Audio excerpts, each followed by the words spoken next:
Okay, this is a very spontaneous connection with somebody that had a big Twitter following, including many of the people around the president, the last president, and also I think we're both following Phil McConnell at one point. And we connected on Facebook, and although we've never spoken before, I just felt kind of prompting of the Holy Spirit to just say hi. So this is just a connection. The video quality is not great on my guest side, but hopefully the audio will be good. I'll turn that up actually on my end. So I'm going to let you introduce yourself because I don't even know your real name. If you want to give your real name, just introduce yourself because I'm new to a lot of this as well. Okay. To be honest with you, anybody that's listening to this and goes and checks the facts, they should be able to identify me within about 3.5 seconds. When I was 12 years of age, I used to deliver milk and newspapers to Donald Trump's mother's house in TONG in the Isle of Lewis, the Outer Hebrides.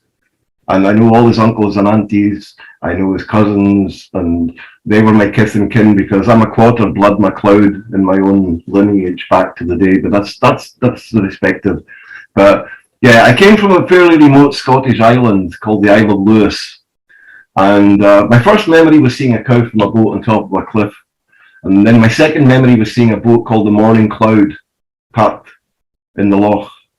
Wow. Which was, the village was named, yeah, Angela, again, see, I'm getting straight to it here. And I'm not going to name names because, you know, you can do the math. But this boat called the Morning Cloud pulled into the bay and he went to visit a guy that had a holiday home in my village. You're from Ireland, you know the whole thing about the holiday homes of the rich and famous. And this guy was he still is, well, his family still is a major contributor to the Labour Party. Now, that confused me because the guy that owned the Morning Cloud, he wasn't a Labourite, but he came to stay with an Irishman called Faulkner. Oh, did I say the name? Well, anyway, long story short, a 14-year-old girl from our village of 30 houses, she vanished without trace. Oh, God. And no, Angela, it gets better. It turned out that she worked for Esther Ranson as a nanny for the next 25 years. Wow. Yeah. She was 14. She left school, didn't get her O-levels, didn't get her A-levels. She worked for Esther Ranson for the next 25 years. So, and that's confirmed. She confirmed she was the same missing girl that popped up as Esther Ranson's nanny. She was never missing. Her family knew where she went. Oh, okay. But yeah, anyway, okay, so by the time I was 12, I'd left London. I got on a train with 78 pence in my pocket in 1979, and I arrived down in London and I went to the BBC studios to tell them that Jimmy Savile was a weird cunt. Oh, sorry, bad language, forgive me. So anyway, that's when I was 12. They put me on a plane back. Wow. Look at the courage of that. I just have to slow you down there. And I'm going to say Ted Heath. Everybody knows who owned the Morning Cloud, many of them. Yeah, the MI5 blew up the third one. There were 17 credible witnesses unrelated to each other that went forward to Mike Veal's investigation. And he said, based on just the preliminary evidence, he absolutely would have been arrested for questioning under caution. So, but imagine how many cowards were around Savile in the BBC and in his different capacities. Yeah. And a 12-year-old boy gets the train to London to say something's up here. That's amazing. Again, my darling, all I can say, when I was 5, I used to bring out glasses of water for a guy called Donald Stewart, and Donald Stewart ran the SNP. He's the one that created the SNP before Winnie Ewing and Nelson Mandela and Alex Salmond and all them came into being. And his name was Donald Stewart, and he lived in a village called Cowes on the same island as me. And him and my granddad were good pals. My granddad, he was a submariner in the First World War. He was a sheep farmer in the Falklands. He'd worked on the whaling ships in South Georgia. He'd gone from Patagonia right the way up to Mexico working as a gaucho. And he travelled the world. He came back. He produced 8 beautiful children, and he died at 95 on Monday, the 5th of August, 1975, about 1:10. Wow. Yeah. So he gave me a sense of adventure that there was still something left in this world to go out and find. And we didn't have television. They came and put in a television mast in 1976. It lasted for about four months, and then the wind blew it over. Probably a blessing in disguise. They installed it. They installed it in 2 years. It took them another 4 years to put it back up. But by which time, I mean, no, I used to go to school. There was 40 of us, and I used to go to school and I'd hear about this. Hey, did you watch the sale of the century? They got a car. And I'm thinking, how the hell do you get a car through this thing called television? You know, I was like totally confused. So anyway, like I said, I ended up emigrating from the Outer Hebrides, and in December 1979, I had the unfortunate privilege to be in Gordonston basement in a disco with Prince Edward and a whole bunch of other dignitaries that I'm not going to name, but he was there with his henchmen and so on and so forth. And I was 12, 5'10", blue-eyed, blonde hair, all my teeth. And anyway, I was saved by the daughter of the guy who was running Shell back in those days. Otherwise, I'd have been completely buggered, if you get me. And yeah, they did. It turned. You remember the tune "Tangerine Dream" back in the day? I was there. We were dancing. I was given a drink, and then all of a sudden, it turned into Tangerine Dream. Yeah, it was like acid. It was like ecstasy. It was whatever it was, and then. Couple of months later, Betty Cameron, who was 13, she ended up pregnant with twins. And there's petrol receipts from the Andrew Thompson house in Elgin, Duffus Road. I can name the names. I can name the. I do like that's what I'm saying, my dear. Yeah, been there, done it. Got the T-shirt, and the amount of people that I grew up with that are no longer existing. They're not on Facebook. They're not on LinkedIn. They just vanished off the planet. I mean, I ended up getting put from there into another children's home. A place called Dufton, the heart of the whiskey distillery lands up in the Highlands. And I can name names that I would wake up in the morning, oh, Ted got transferred to somewhere else. I don't know what Ted had done, because he was an Australian dude. And he was my friend. We chopped down trees together, like, you know, as you do as you're 12 years of age to, like, you know, prove your lumberjack and manhood and all that kind of stuff. I woke up one day, he was gone. Michael Kernigan, another little blonde-haired, blue-eyed guy from Dundee, about 5'4". He wasn't even 5 foot, you know. He ran away one day. I went and brought him back. The next day, he vanished. He's never been seen again. Doesn't exist. Yeah, I've heard stories like that. There's an author called, a survivor called Barbara O'Hare, and she's had a bestseller for 5 years in her category. She wrote about being offered a special deal to go into a child psychiatric hospital. And she reported, and other children's home survivors have reported, that people would go missing and the other children would just be told, oh, he's been transferred, you know, and it was kind of like a ghost train to nowhere. Angela, again, like I said, I know I could name 15 or 17, and if anybody does want to, like, call me up on that, please do, because it's true. And long story short, I went from there to there to there, and I ended up being the only person in Scotland, well, two. Once in 1927, a child under 16 was put into an adult prison. I was the second one. Although I hadn't committed any heinous crimes. They took me back. The time I ran away, they took me back. I went to go and see this woman called Mary Black, psychologist, psychiatrist, child psychologist, did the IQ tests, and then they threw me into a children's home. 10 o'clock that night, I was out the window and off again because I was alive. I was uncontainable, and I knew more about reality than most people that pay taxes and listen to the government, because I knew that was all a fabrication. Can I just slow you down and find out, when did you first get put into a children's home? You ran away at 12 to tell the BBC about Jimmy Savile. Did anybody listen to you? No. And then when I ended up after the Gordonston incident, I was thrown into a tumultuous world. I met his dad. The only one that I haven't met is Andrew. Strangely enough.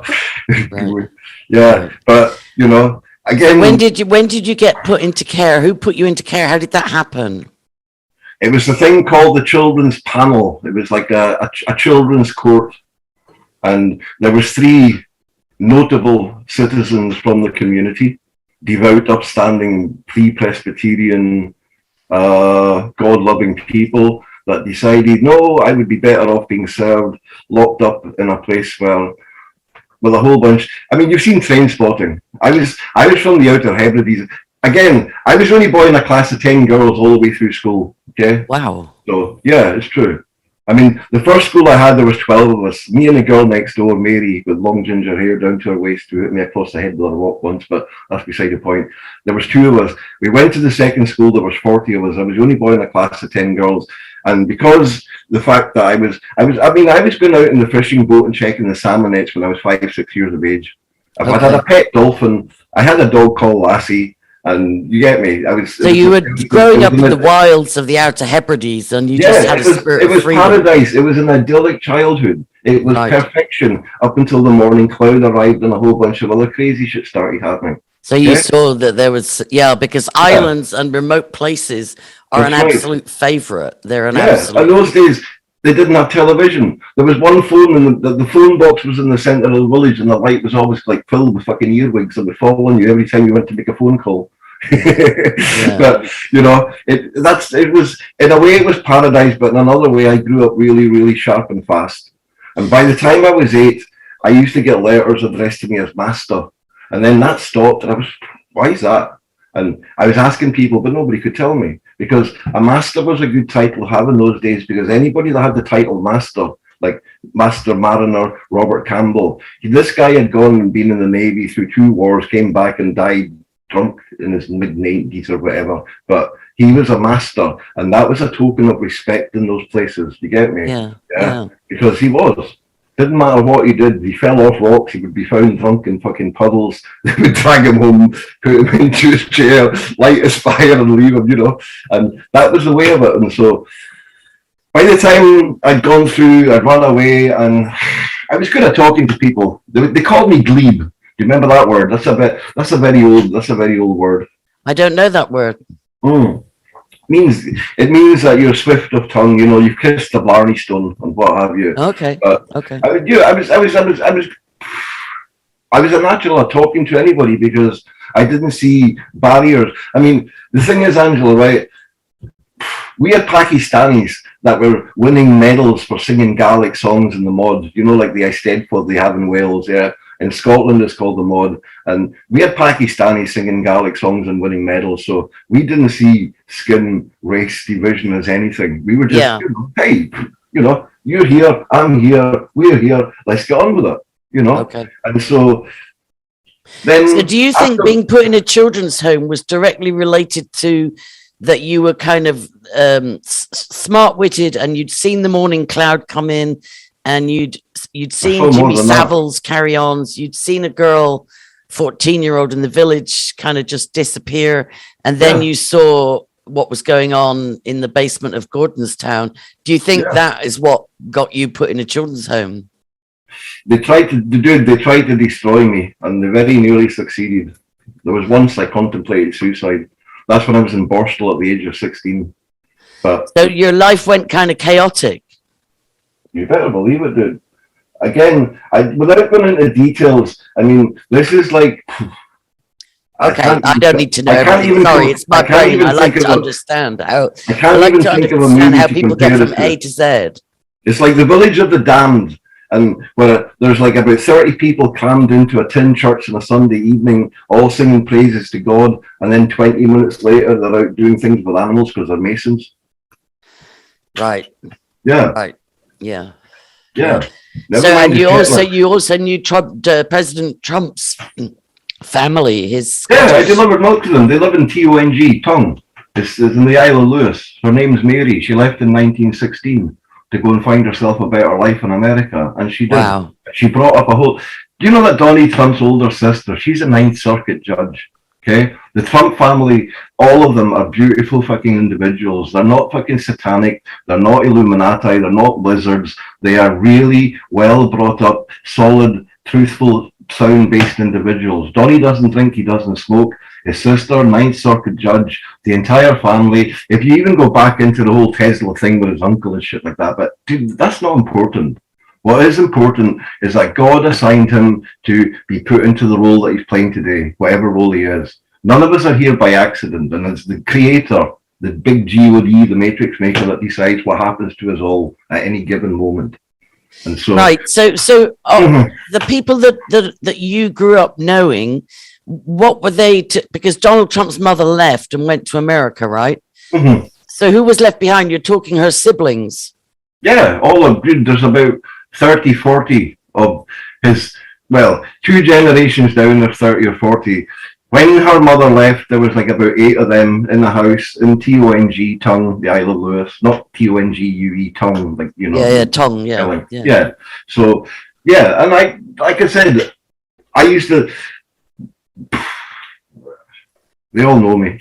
In fact, the funny thing is, it was only yesterday that the dairy that I used to work for, instead of going to school, because I didn't really need to go to school, because when I ran away, they took me back and they did the IQ test. I was kind of clever, and I was supposed to sit my O levels and my A levels the same day in Aberdeen University. Wow. 15.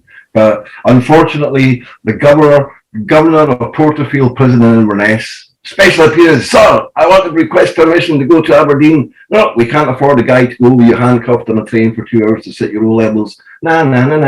You'll get a driver when you get out of here. And that was the end of my education, because when I got out, I didn't want to go back to school. Do you know what I mean? It didn't really matter. Yeah, much older. Yeah. So how long did you spend in Borstal or prison? 8.3. I got out early. I got out after 8.5 months because I was exemplary. Because I didn't have a problem with the establishment. I didn't have a problem with individuals. I wasn't antisocial. I wasn't a fucking deviant. I was just angry because everything around me was a lie and people were not acknowledging the lie. It's like today, they're just like buried. No, I can't acknowledge this truth, because if I do, then it's cognitive dissonance. And so they wear their suits, they wear their whistles, and they get out of their prison sticks and beat you on command, because that's what they're paid to do and that's what they were trained to do. And they thought they were doing the right thing. So 8 months, that's pretty good, pretty short time. So then how did life go? They phased out Borstal on the 22nd of November 1984. So again, you see, I know my dates and my times, and it's a funny thing you mentioned the word McConnell. The guy that I met in Borstal that kind of like became my mentor, his name was Bob McConnell, and he taught me how to take Ford Cortina Mark III, and we drove the car into the workshop, and we had 9 months. We had to take the whole car apart, and I'm talking about every single screw, the windows, the engine. We had to lay it out on the fucking ground. Then we had to put it back together again and drive it out. And if you did that by the end of 9 months, you got the City and Guilds, the RTITB, a whole bunch of MOTEC certification. And I excelled at that because I've been working on cars since I could handle a spanner. And so his name was McConnell, and that's why I like the name McConnell, which leads us into a whole different category. But I don't know where you want to go with this or how far you want to. My second car was a Mark I Ford Cortina. Oh yes, dude, that was great. Interchangeable. You can swap an engine out of them in 2 hours. I had a brother-in-law that was kind of handy with cars, but he would only fix it if I would learn what he was doing. So like, he would, and I was trying to play, I can't do it, just do it. And he'd be like, no, I'm only going to do it if you sit and watch and learn what I'm doing, So if I ever kind of broke down on the roadside, and somebody would stop thinking, oh, helpless female, I'd be able to tell them what was wrong and kind of take the spark plugs out and dry them, put them back and this and that. I drove it until a horrible policeman, I drove it to Brighton one day. Never been to Brighton. Not yet. Yeah, I had it at university in Warwick, and I used to drive it home to Wiltshire, and I used to drive it to my sister and brother-in-law in Cheltenham. But for some reason, I decided to go to Brighton, and there was a copper out training traffic court. So he just was like, let me show you how it's done, boys. And he just threw the book at me. He just literally, and I'm like, please don't do this. And he's like, and I'm like, this is my car and blah, blah, blah. And I need it for college, university and blah, blah, blah. And he says, oh, I've got a biro with no ink in it. I could sell you that if you like. And he was just showing off to the boys. And the fine I got in Lewis Crown Court, County really? Court, where it was. No, dude, that's an 1881 and a half. They anyway, I'll come back to it. Carry They on. fined me the value of my car. Bastard. They fined me exactly what the car had cost me. I thought, you absolute. So that was the end of my Mark 1 Ford Cortina, but they just drive forever. But that was just a little digression. So yeah, tell me, because like I prayed for Donald Trump, you know, running up to the 2016 election, and I very faithfully believed in him, and he's a wonderful speaker. He's one of the greatest orators, I would say, of the last century, and this one. And I have to say, I'm not in that same place anymore. I was persistently contacted by somebody talking about an alleged victim of his, Katie Johnson, and I tried to interview her, but she was kind of swept up she was chased down by attorneys, and I believe she took a settlement in the end. But it was almost too good to be true to believe that somebody could reach the high office of President of the United States of America and not be compromised in some way or another. So tell me, first of all, let's rewind to the Field. Have I seen you on Field McConnell? I used to follow Abel Danger. Have I seen you around Field McConnell's work? I met Field McConnell back in 2014, 2015. I would sit there and David Hawkins, Field McConnell, they did a plethora of awesome factual information regarding 9/11, regarding the momentum of aeroplanes. And this is the reason I ended up liking Field McConnell, Angela, because I know how to fly, okay? And I have fun. And so I knew that the whole 9/11 thing was a charade. It was a farce. It couldn't fucking happen. Planes cannot go that fast at ground level. It's a simple fact. The wings get ripped off, okay? Doesn't get any more complicated than that. Field McConnell was telling the world, David Hawkins, and I got caught up and carried away in that. David Hawkins decided to go and meet this guy called Jason Goodman, who's another. He jumped ship. He got poached in a way. Jason Goodman's and his cousin, who could actually be the same individual because they do look kind of like, is Brian Singer, I think his name is. But anyway, that was like a complete no. Wait a minute. Brian Singer is Jason Goodman's cousin. Yeah. Wow, I never knew that. Jason Goodman interviewed me twice. I did a 6-minute 45 video rant on the fucking Able Danger show, and that became an instant hit on YouTube. The 14,000 views within the next day. Do you still have that? No, I don't. Listen, they wiped Field McConnell off the internet. If you type in Field McConnell and Gobsmack, you'll probably find the only video that I've still got is actually one of my videos on the 19th of January 2019.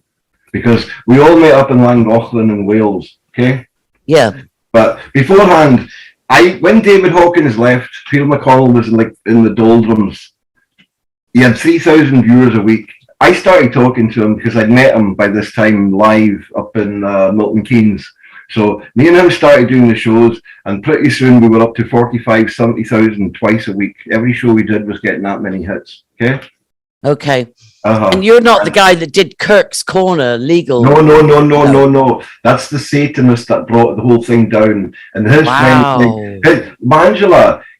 friend Greg Hallett got shot by some girl that he actually had a physical encounter with, or he took money off her by promise. Listen, this is the important thing, right? This goes back to being the master when you're 8 years of age. Okay. Yeah, under Genesis, I'm really interested in this. Under Genesis 1:26, God gave us the authority over the land, the air, and the water. That is the law.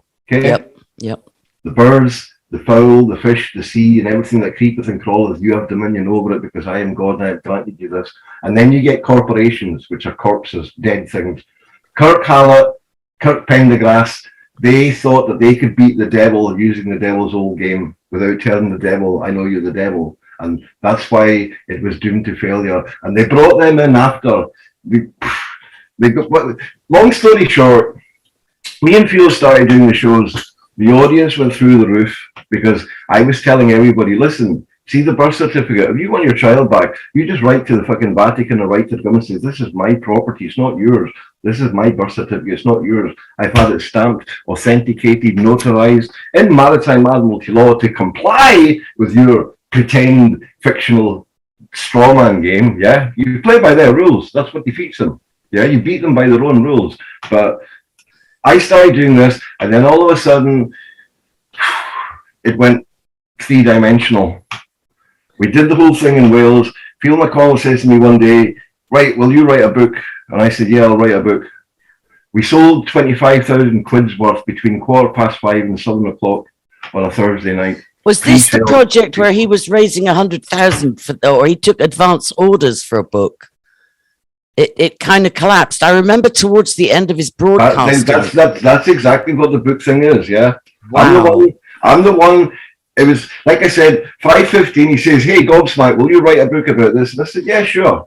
Gobsmack, now I know you. Now I know you, Gobsmack. Gotcha. Yeah, gotcha. By 7 o'clock that night, we had $25,000 hard cash in the PayPal account without even trying, okay? That's right. I was wanting to sell it for $5. He said 50. That's all I'm saying about that, and that's a true story between me and my creator. It's not that's about okay. profit. It's about that's okay. And getting people informed. So, and did the book ever get written? Yeah, I sent him the book. He wouldn't publish it. Wow. Why? It's too simple. It's black and white. Wow. Once you dispel all the myths, all that's left is Toto to pull the curtain back and see the wizardry behind the machinery. And this is why I like simplicity. This is why I break things down. Angela, Genesis 1:26 says it all. Yeah, you're the boss. Screw the Vatican that created Unum Sanctum.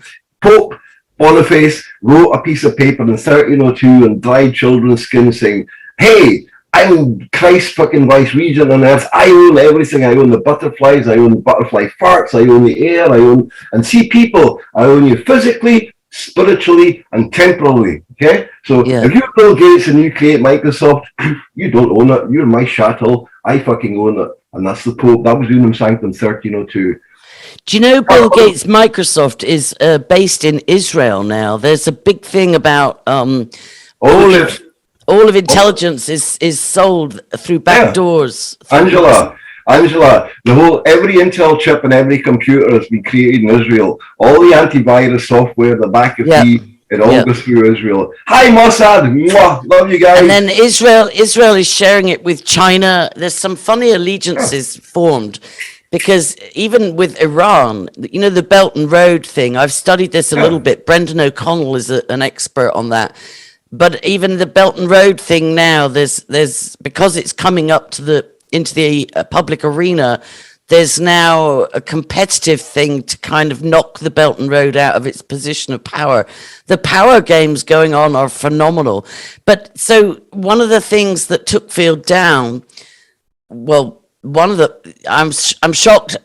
I'm shocked, but not shocked. I never could relate to Kirk and the Law Corner. I go by instinct, and if I can't listen to someone, it's like it's not resonating with me. He was selling legalese nonsense. Okay. Yeah, it got too complicated. You can't beat the devil with his own toolbox. The first thing you have to do is, like I did. And anybody that wants to really, really, find out my past, all my paperwork's been on the internet since 2015. I've written affidavits to the Pope, the Queen, the Donald Trump, no, not Donald Trump, Tony Blair, David Cameron, Gordon Brown, Theresa May, and there's 4 offices in Whitehall. But I said, you don't own me. I'm not playing your game. I am Genesis 126. Okay. And that takes you out of the system, but it's like I said, you put your head above the parapet, but you're going to get some backlash. If you believe in God, you stand up for it. You ain't going to let the fucking devil run over you, because it still takes a lot of courage. I believe in God, and a lot of people consider my work brave, but I get scared sometimes still. I've suffered a lot, and my family have suffered a lot with the backlash.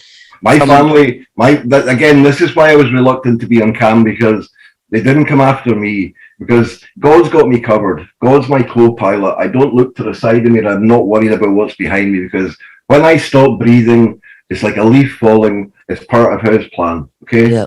Yeah, we've got limited free will. Okay. And that's the way that I've always believed that it worked. And it took me a long time to realize this. You better believe it took me a long time to realize this. But see, when I did, man, the heavens opened. And then I met Tony Blair on television on Question Time in December 1997. He's a very wicked man, in my opinion. Oh, you better believe it. You better believe it. Yeah. The last foreign meeting that Bill Clinton had before he finished being president, he met Tony Blair at my old University of Warwick.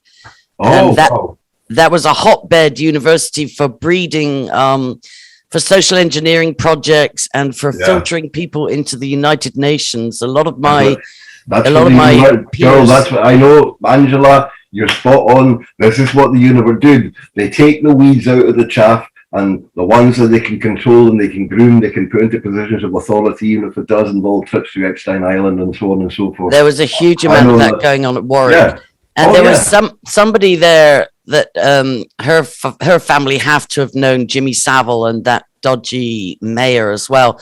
There was a girl called Rose DeWend Fenton, and she went on to create Rose DeWend Fenton. They had a stately home in Scarborough. Yeah, sorry, girl.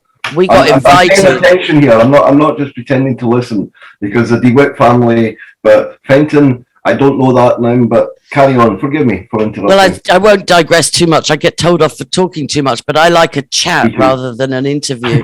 But I went to the stately home in Scarborough of the DeWend Fentons. It was quite surreal. And the father was an absolute character, but he was renowned for selling off the family, treasures, and then disappearing to their villa in Greece for 6 months, and not come home again until he'd spent, the precious artwork he'd sold or whatever. He was hilarious. They used to hide his clothes to stop him doing a disappearing act. They used to leave him running around in +4s, like thermal underwear. Awesome. And I remember there was about 6 of us from university invited that weekend for an opera, Dido and Aeneas in the Gardens, to raise money to fix the roof, because he kept spending the family fortune. And he came and woke us all up at 3 or 4 in the morning. Quick, the sheep are in the vegetable gardens. Quick, get out of bed. Come and help. And we all had to chase this guy in his +4s to get the sheep back out of the garden. It was hilarious.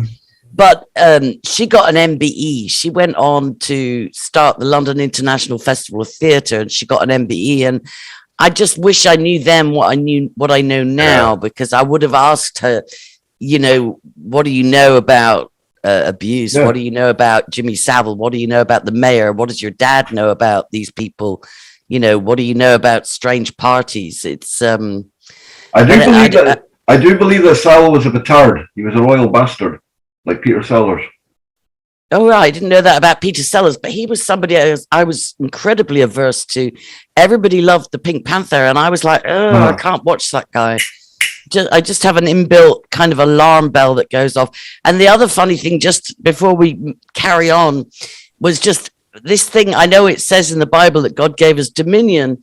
And so if I had a horse, like I bred a stallion, I didn't get him gelded for quite a while, and I could walk in a field in my slippers with a halter, head collar, and bring him out of a field with 8 mares in the field. And even my father, who's a horse whisperer, would say, "How did you do that?"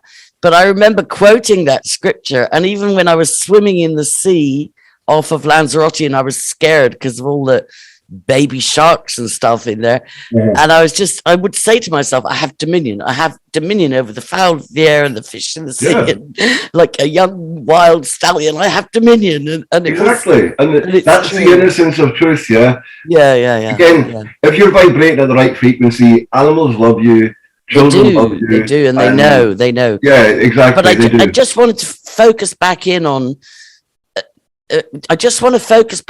you wrote the book.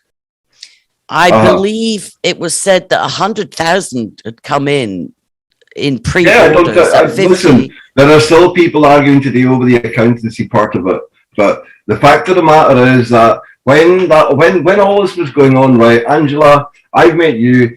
I don't know. You've heard of Area 51. The family that owned Area 51 before the government fucking stole the property. They're called the Sheehan clan. Okay, guess where they came from? But that's beside the point. Anyway, Martha. Oh, right. Where did they come from? Down Corkway.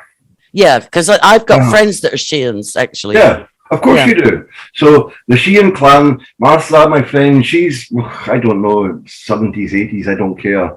Her and another woman that used to run a PR company for a major American radio station. I says to them, listen, girls, you're my witnesses in every email, so everything that ever transpired, because if you go, I mean, if the Able Danger shows were back, I was like for complete transparency. We should be able to go online just now and see every single MP's expenses, what he spent today, where he's gone, paper clips. There's no reason why not. We've got the internet, open bloody source technology. We're paying these idiots to go in and get corrupted so they can buy second, third houses, hand out quango deals to their friends, as we know that's been going on since the year. And I never experienced Field as a con man. I think he had enough money of his own between his pension and his car collection and his beautiful home. I don't think he needed to be a charlatan. So I don't know what went. I think he got infiltrated. You say Kirk was an infiltrator. No. Do you know who the one that came in that caused it all was Timothy? Yes, Charles Homestead. Okay. Yeah, that was very sad. Up until then, once upon a time, Field brandished his swords, and I says, Field, do not fucking be brandishing weapons on cam on the internet. It's a fucking no. Okay? Because that signifies that you're prepared to resort to violence. That's not a given, okay? You want to teach the people, you don't do, and all of a sudden, TCH comes in and he's handing out fucking guns to go protect this woman's baby, and he's sending out medicines. And I met the guy that he sent out with a handgun to go and rescue the other woman. Again, that's the whole internet legend in itself, because the names and the videos are out there. But the day that TCH came in, the day that TCH came in, I says, Field, I'm out of this. Because you're talking bollocks, you're advocating fucking nothing to do with me. Yeah, you know what I mean? Field's show was groundbreaking in what he actually got away with on the internet for years, and one of the most powerful things he used was comedy. Jumping about in the pink pants with the wigs and the hammers and the saxophones. But it went horribly wrong. He got infiltrated. It went horribly wrong, and he got infiltrated in Wales. That's when it happened. And wow. Listen, you've seen the X-Files. This couple allegedly arrived from Utah, and they're both dressed identically, almost in the suits, only she's a woman, she's wearing the same cloth jacket as her husband. They were Mormons, but they were also high up in the oligarchy of the Mormon church, because the Mormon church run more than most people will ever acknowledge, and they do, and that's a fact. Absolutely. The Mormon church, Utah was the only state through the Great Depression. Utah was the only state that didn't ask the government for a cent, because they were well provided for. So that's leaving more clues than I could. But again, my friend Barbara, who's Barbara? Martha from Area 51. Her family went there in 1876. They dug gold, they struck gold. They were making $1 million a year in 1915, 1916, 1917. Through the middle of the war, that mine was making $1 million a year. Okay, so the American government thought, oh no, we can't have that. We need to take that shit over. Oh, and that's what happened. So they stole the land. They stole the land, dude. The last claim, they offered them like, I don't know, 155 million compensation about a year ago. The family says, wrong. So I'm still busy involved in writing legal papers for that, because a corporation, the United States Army didn't exist when Bob Sheehan signed a piece of paper in 1876. So he's got superior title. Yeah. The army came along, steamroller, and said, no, we need this as national security, because we got aliens, we got greys, and a whole bunch of like future fucking whatever lies. But it was all about the minerals underneath the ground, plain and simple. That's what it was all about. Wow, I never knew that.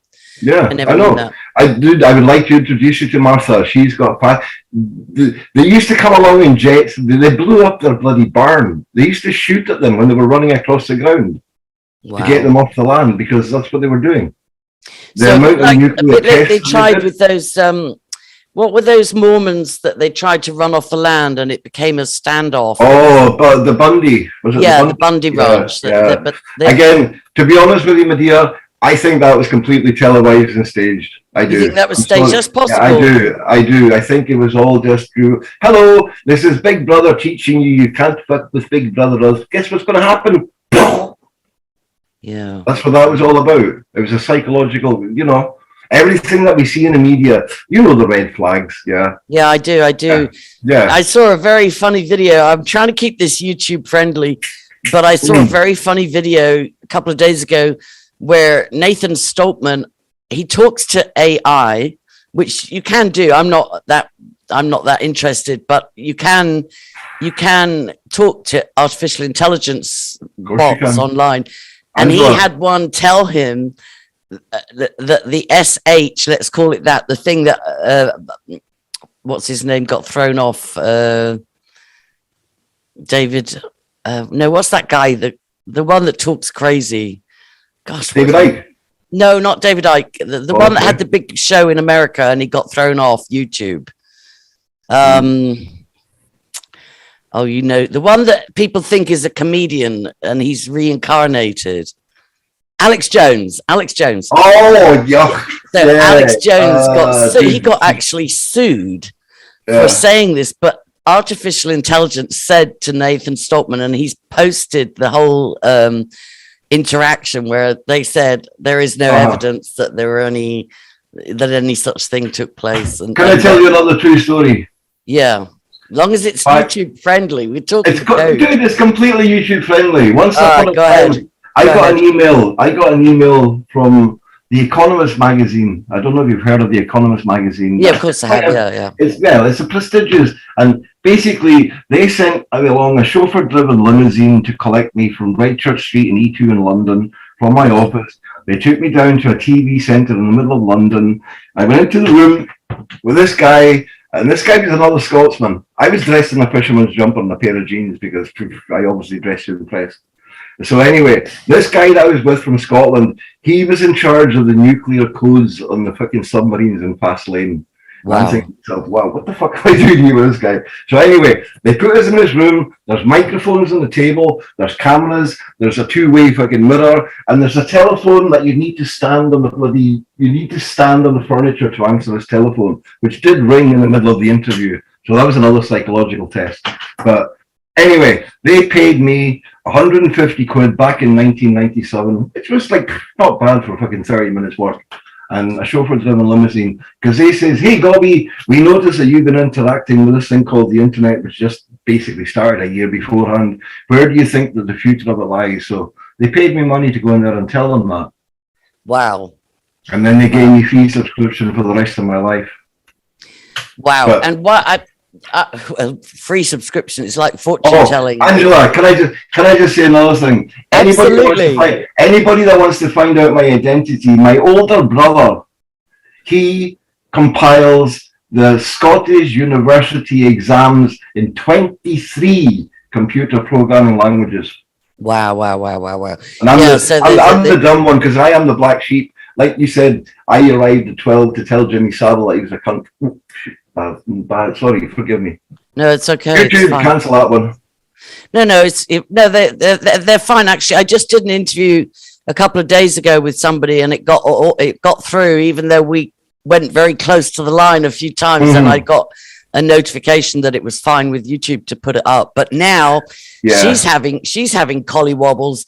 Oh, maybe she should let her attorney check it first, and maybe she should let her friend's attorney check it, and blah blah blah. And it's do you know what I did Do you know what I went a couple of weeks ago, Angela? I went to the Supreme Court. I walked down past Downing Street because it's been a long time since I've been in the town centre. First place I went to was the DWP offices, and I walked in and I says, hi guys, can you give me your public liability bond insurance number and your company registration details? Because I've asked you 165 times through official sources, and nobody here seems to know who you work for. Are you a government department or are you a private corporation working on behalf of... All of a sudden, the man came down from all the stairs. Hello, sit me down. What's your problem? Yeah, we'll sort it. Please don't, just don't do this again. So anyway, from there, I then went across to the House of Commons, where I walked past all the men with machine guns and armed guards and body armor in case somebody like wanted to fucking hit Boris Johnson about the head with a hockey bat. And I got to the guy and I says, yeah, listen, I'm here. And he said, yeah, you can go in. But I didn't, because I knew my MP wouldn't be there, because he's one of the hierarchy. He works for Tottenham. Google that. I know his name, but you do too. So I didn't even go in. But then I went to the Supreme Court. I walked into the Supreme Court, went through all the body x-ray machinery, slipped down to my underwear, but didn't get the anal cavity search, which was disappointing, but we can always hope. And I spoke to the staff, and fortunately, it was all recorded. We had a good encounter, and they told me, no, you need to go through the Royal Courts of Justice before you can bring a problem here. I says, okay, I'll be back. The thing is, I try not to involve myself too much with the league. My thing is exposing pedophile rings and organized networks and so on, like, as well as telling my own MK Ultra history. And I just find myself trying to, because I doubt, I'm 65. I doubt I'm going to get justice. You know, I mean, I tried. I had a 6-month investigation. Angela, listen, and everybody, listen. This is important. This is secret words for everybody that understands anything about this. You do not get remedy in this lifetime. God is the only remedy. Yeah, that's my conclusion. You can get restitution, you can get relief, but do not ask for remedy, because the minute you ask for remedy, you're saying, I'm just a Dumbo, because God's the only remedy. They can't provide remedy. They can only fucking prolong the lie. Do you get me? Yeah, so I don't extend a lot of energy on the, you know, maritime and corporations and consent and so on, until I had to, because I got raided. I got 5 detectives showed up and took my PC, 2 laptops, phone, iPad, the whole lot. Yeah. I still never got them back. This was back in 2017. And I decided to get brave. Like for a while, for about, I guess I lived in fear for maybe 6 weeks. And then I just thought, you know what, I'm not going to live in fear. It's not a nice place to live, and I can't function. Yeah. So I'm just going to be brave, and come what may. I just faced the possibility that, you know, as they do with whistleblowers, they could put me in jail. And once I faced that fear and said, well, okay, you know, I know you'll be there with me, God. So, all right, I'll face my fear. And then Baron David Ward helped me. God bless his soul. I submitted affidavits to the DPP and the chief of police and the detective that, 2 of the detectives that raided my house. And I did, he just guided me. And it was enough to get them to, well, other than that, and the fact that I was telling the truth. Yeah. I was telling the truth. The person, alleged cult leader that said I was harassing him online, he had actually put his children back in the public arena himself. He put them on an international promotional video. Oh, Lord. And I wrote a blog about it, but I used the fake names that they were using. But his own reputation rescue company, they said the next day, oh, Angie Power Disney's released the children back into the public arena, blah, blah, blah, blah. And that's why I got arrested. No, I didn't get arrested. I just got raided, and I went in of my own free will.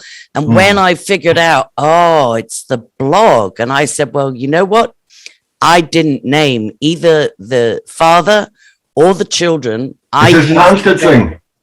So they basically concluded, you know what, the father shot himself in the foot here, and his own reputation rescue company, they outed him the next day by going at Angie.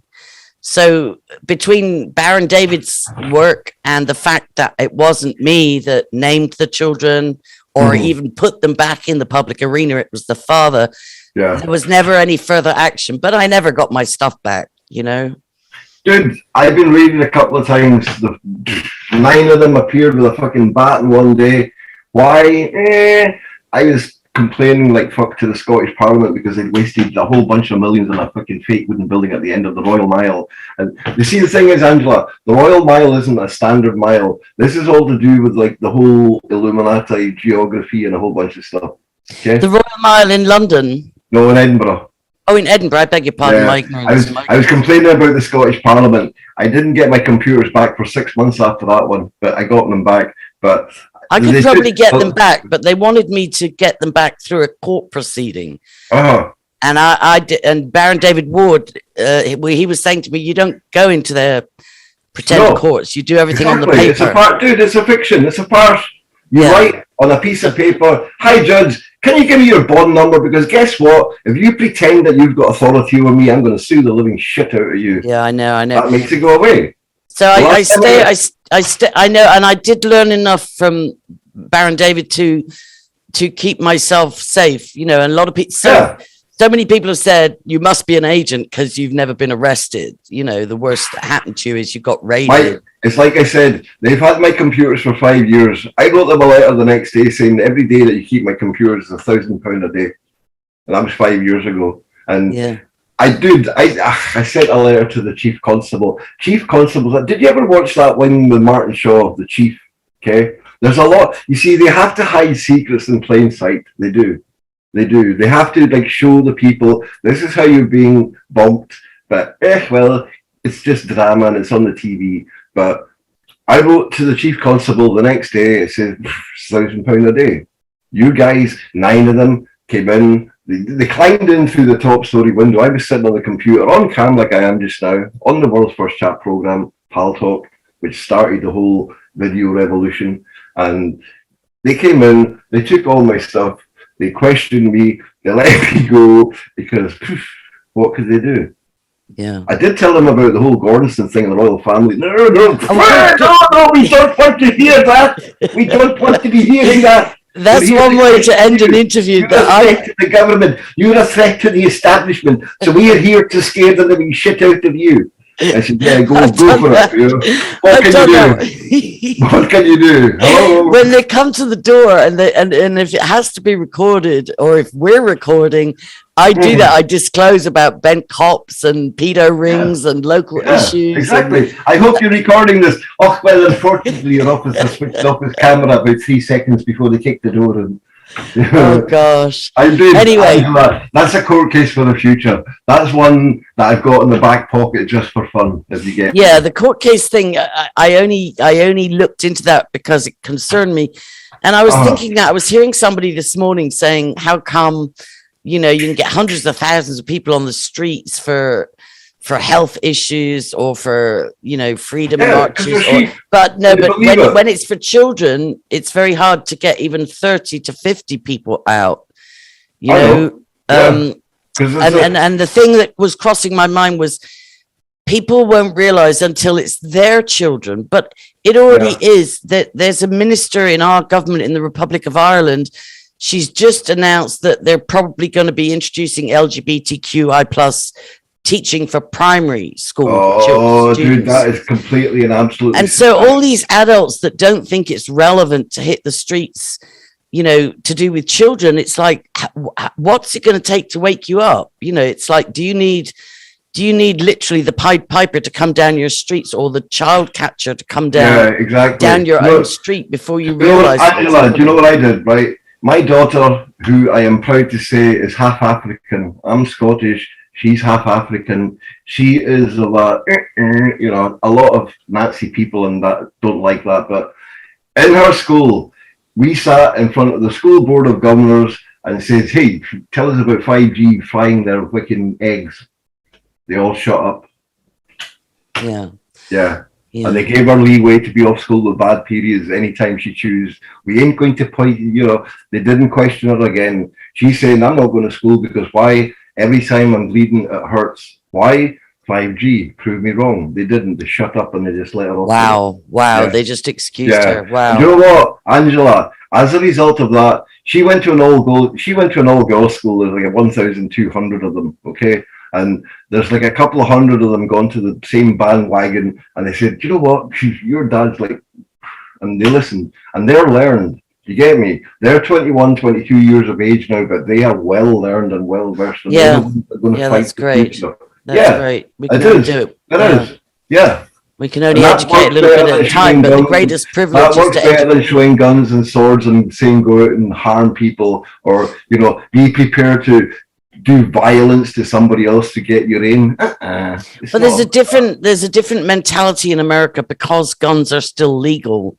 So in America, it's very much... Oh, Angela, listen, guns are still legal in Britain too, okay? 1688, 1689, you are dude, it's a God-given right to defend yourself. No fucking fake corporation called a government, called a pope, called a queen, called a king. They've got no control over you. Dude, you're here under Genesis 1:26.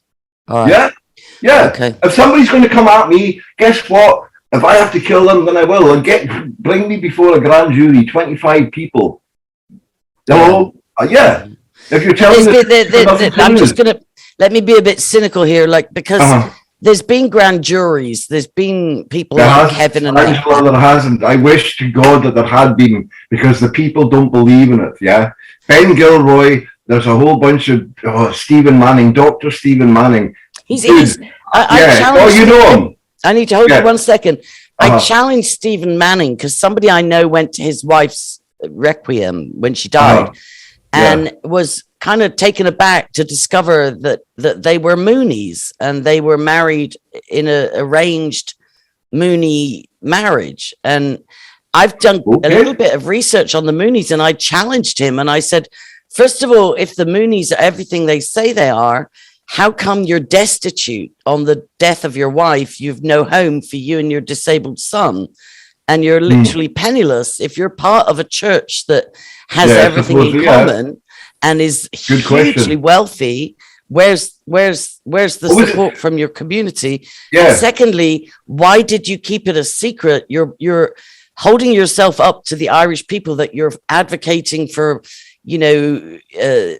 everybody and the downtrodden, and you're breaking grounds and you're challenging the laws and this, that, and the other. But you've got this big secret, which is that you're a Moonie. Like the Moonies infiltrated the evangelical churches in cahoots with the CIA in America, and they poured millions into churches and still do, and they have secret meetings where you get all these senators and congressmen pledging their allegiance to the head of the Moonies. What's that?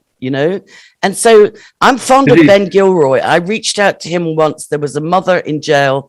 She was very brave, and they grabbed her, and he got her out. I called him at 10 at night, and by 12 noon the next day, he had her out on a habeas corpus. Ben's a good man. Ben is a good man. I'm fond of Ben. Yeah. But did Stephen Manning reply?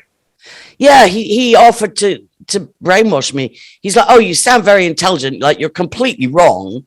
But, the next time I'm in your area, I'll be happy to invite you to a talk, and then you'll understand." And it's like, no, I already understand, and I do feel that the very least you should do is if you're trying to be a public figure for the Republic of Ireland, you need to tell people what your background and allegiance is. What you believe. I believe in God, the one that created the Bible, the one that created the Quran, the one that created the Torah. The Talmud, no, that's a book. No, the Talmud's a nightmare, absolute nightmare. Like so many teachings are. People are very quick to point out the Quran and the parts of the Quran that talk about it's okay to, hurt a child or molest a child or whatever. No, but they're not. Oh, Angela, stop. That's not in the Quran. That's in the fucking aftermath called the Hadith, when Muhammad allegedly married a 6-year-old. Dude, dude, this is like 283 years after that book was written. That's when the so it's not in the Quran, it's in a later writing of the Prophet Muhammad. Is that what you're saying? Exactly. Exactly. Angela, if you stick to God's truth, it becomes manifest if you believe in God. You'll know the crap, you'll know the wheat from the chaff. Does that make sense? But the point I was making was that while people, while you're pointing one finger, there's 3 pointing back. And if people read the Talmud, it's very similar. It's like, it's not about which religion is the bad guys. It's like either your creator, you accept his gateway back to full relationship with him, which is his son. And for me, you have the Holy Spirit inside, and the Holy Spirit is like a truth radar. It's like, We all know it. We all instinctively know what's right and wrong. We all do. Okay. Yeah. We know innately, instinctively, depending on our mores, our morals, the way we were brought up. But the majority of the Western civilization have been brought up to believe in something. Yeah, and that's the standard. So trust yourself, trust your creator. Yeah. You say, dude, it says in the Bible, seek and you shall find. If you don't go seeking, you ain't going to find. Ask him. And then you get the information, and it comes along in ways you can't imagine, through happenstance, circumstance, luck, fate, chance, probity, whatever. And then the boss speaks to you, and that's when you decide, do I actually stick with this or do I go with that? And that's the definitive line. And trust me, but Angela, when I was 5, one of my jobs, the mobile library used to come around every month. There's like a big man with like books in the back, and I remember those. The Dewey Decimal System. I used to put them back in their order, and I read every book in the library. Wow. Yeah, and that's why by the time I was 12, when they did the tests, I got high Q, bordering on Einstein's. What did they do? Yeah, here you go, jail cell. Here's a book called the Bible. Repent, you little shit. Well, it's not bad advice. It's not bad advice. Angela, that sums it up. That sums it up pretty concisely. So let's just. I don't want to go over an hour, but just sum up for me. Sorry. No, we should do this again because we've only scratched the surface. But sum up for me. Where are you at with Field McConnell? Did you become estranged? I made a video about when he made a deal and he made a public apology to KP and then he was allowed to go back to Plum City. And he was even allowed limited access to the internet. But he still was brave. He went and did a 1-hour interview a week later. I think. Yeah. And then I know John B knows me. We've spoken. Yeah. Well, I made a. I do not want to boast, but Anthony Schaefer, the guy that created the original label Danger, he was my friend on Twitter, and Scott Bennett, the Flynn Bros, the sons, the daughters, the cousins, the aunties, they liked what I talked about. Why? I'm not too impressed with the Flynns. Not me. Angela, girl. I'm not saying that they're right or wrong, because, girl, this is like an open scenario. We'll only find out when the truth becomes clear to us. But next time we'll talk about the Q. Yeah. Next time we'll talk about the 17th letter, because I followed that right from Defango. No, you see, again, Cicada 3301. This is true story, right? Field McConnell says to me, "Hey, Gobby, what do you think about Q?" And I says, "Field, it's a fucking psyop. It's the fucking military. It's the government. They're playing mental Sudoku with the clever the clever people out there." And Jerome Corsi picking up Edmund Bernays, who was the author of Propaganda. It's like, come on, how real does this? Yeah, let's all smoke. But we'll save that for next time. But anyway, I made a video and I said that I suspected Timothy Charles Homseth had taken Field off course, and that I didn't believe Field was a con man for fundraising donations. He was very self-sufficient. He wasn't. And he sent me a personal message thanking me for my I don't doubt it. Field was not in it for the money. I wasn't in it for the money. David Hawkins wasn't in it for the money. But there were some people that were. Listen, Angela, we were getting 70,000 hits twice a week. They had to do something, because too many people were listening to Common Sense. I was like me, as I am to you just now on the Field McConnell shows. We didn't script this. Did we script this? Did we? Not at all. I didn't even know your name. I didn't even know you were Gobsmack. I just knew there was something resonated when we briefly messaged on Facebook or whatever. And I thought that I know this person, even if I didn't know how I knew you. So that's why I made a mental note. I need to talk to him. So I'm really glad I did. And I think we should do a part 2, maybe in a week. I'd like to go through, there's more to go through, but do you want to just finish up on saying, are you estranged from Field? Do you guys talk, or is that just gone? Did it get soured? It got soured because when Field McConnell walked into the Florida courtroom, in 5 minutes and 12 seconds, he said to the judge, "I understand. Yes. I understand." And that, what, Angela, Field, later. because I know, and Baron sold, David Wood. he sold a book. He sold a book that got a whole bunch of money coming into the coffers that was based on "I do not understand you." Yeah. And Genesis 1:26. So it comes at back that to moment, me and Phil McConnell, we still speak through, Captain Dan Hanley, another beautiful guy, a pilot who lives in Pakistan, and he was a pilot. He got grounded because of 9/11. The FBI, every time he goes back to the States, they fucking hold him and interview him, because he's telling the truth. Yeah, I'm a pilot. Dude, you can't fly that low, the fucking wings will come off. I know. Yeah. And that's where Baron David Ward kept me straight. Kept me straight, and he navigated me. Sadly, he died. But he used to, even when I went and did a voluntary statement to find out what the hell this was all about, and I found out very quickly, but I wouldn't say I understand, and I would say to them, I hear you. And they'd say, well, what do you mean you hear us? And I said, well, I'm just saying. I acknowledge what you're saying, but and they're like, and they're like, and I'm like, can I have a copy of this? Oh, well, if it goes to trial, your solicitor will get a copy. And I said, I won't be hiring a solicitor. I'm not incompetent. No, I don't need somebody. An attorney, somebody that talks for the dead. Anyway, Angela. All right, listen, it was a pleasure. Let's do this again sometime soon. All right, God bless. You're welcome. Do you want to tell people how to contact you, or are you happy just... Let's just see how this goes, okay? Because all right. Okay. I've laid off the live streams for a while, but having said that...